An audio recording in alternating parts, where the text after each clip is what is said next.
balik lagi ke YouTube channelku Rosi Oke.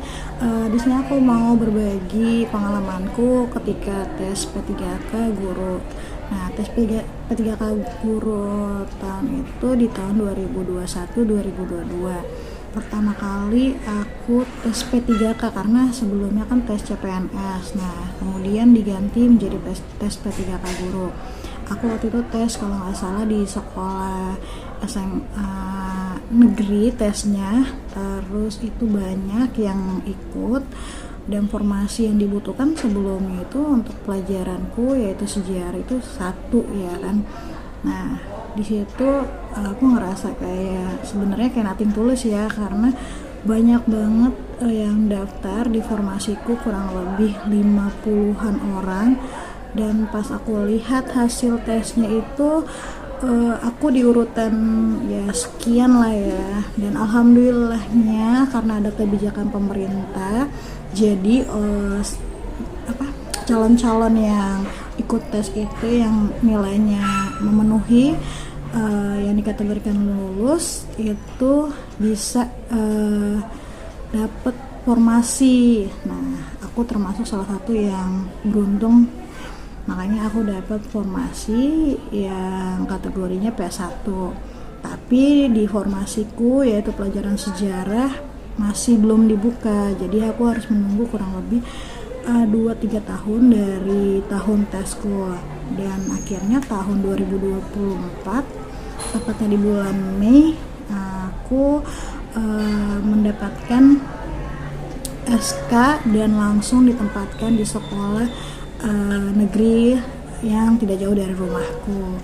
Nah di situ waktu saat aku menunggu formasi ya, kita juga sama ya, kapan gitu formasi yang mata pelajaranku tuh ada gitu ya kan, apa jangan-jangan ini cuman PHP doang, udah pokoknya pikiran-pikiran yang kayak pasrah gitu ya, udahlah gitu modelnya. Udah ada di benakku tuh yang kayak gitu lah.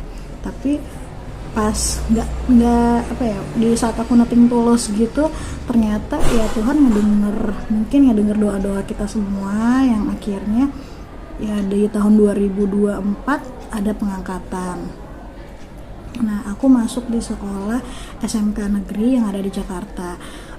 Alhamdulillah waktu pertama kali masuk juga untuk lapor diri disambut oleh pimpinan dan manajemennya langsung, dan bersama 3 orang dua orang temanku yang sama-sama lulus di saat itu di sekolah bareng sama aku ya kan. Nah di situ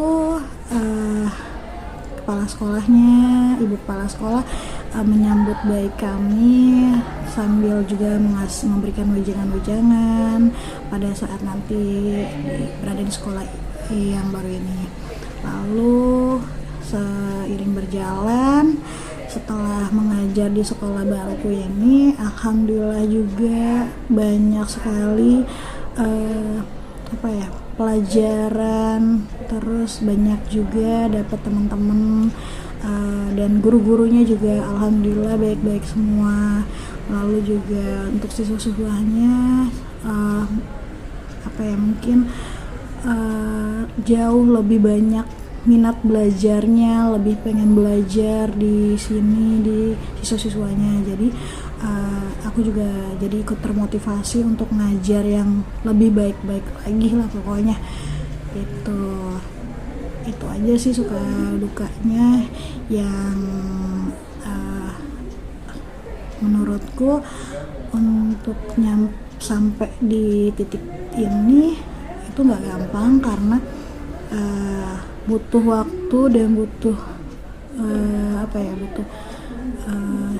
cobaan-cobaan. Contohnya aku sampai 3 kali tes CPNS gagal, dan alhamdulillahnya kan tes 4 kalinya aku berhasil dan lolos.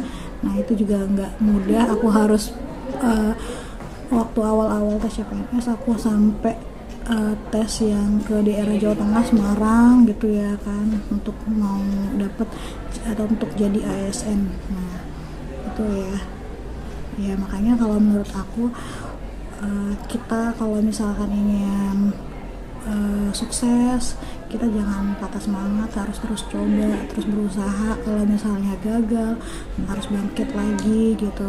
Kalau misalkan gagal lagi, usaha lagi, coba lagi, pokoknya jangan sampai menyerah. Kalau sampai menyerah berarti berarti ya kemampuan kita, semangat kita cuma sampai di situ doang. Gitu aja sih ya. Untuk teman-teman yang lain yang mau ikut jadi ASN gitu, harus banyak-banyak baca literasi, baca buku, terus ya jangan lupa juga doa, minta restu sama orang tua gitu. Itu aja sih. Semoga pengalamanku bisa bermanfaat, atau paling enggak ya bisa jadi salah satu cerita kalian. Bye bye.